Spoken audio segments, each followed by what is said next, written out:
இங்கு முன்னாள் முதலமைச்சரை பற்றிய ஒரு விவாதம் இருந்தது.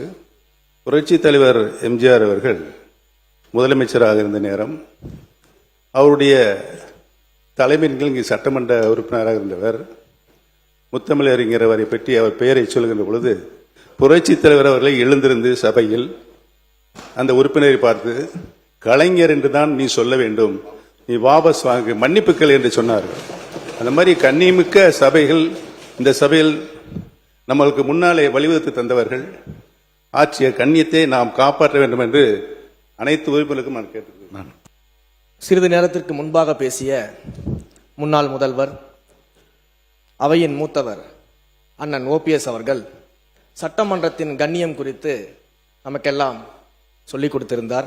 உண்மையில் முடிச்சிடறேன், சம்மதம் இல்லைங்க, முடிச்சிடறேன் சொல்லிடுறேன். இல்லை என்ன அதையெல்லாம் முதல் முறையாக சட்டமன்றத்திற்கு உறுப்பினராக வந்திருக்கக்கூடிய நாங்கள் கற்றுக்கொள்ள தயாராக இருக்கிறோம். அதில் எங்களுக்கு எந்த விதமான ஆட்சேபனையும் கிடையாது. அதே சமயத்தில் அண்ணா சொன்ன கடமை கண்ணியம் கட்டுப்பாடு என்பதையே தன்னுடைய மூச்சாக வைத்திருக்கக்கூடிய மாண்புமிகு முதல்வர் அவர்களும் அதற்கான கருத்தை இப்போது தெரிவித்து விட்டார்.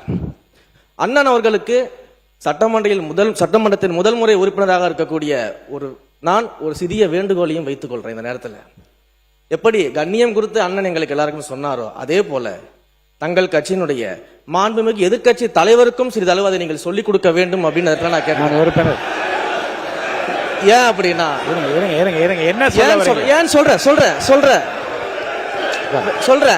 ஏன் சொல்ல வர இருங்க, காரணத்தை சொல்றேன்.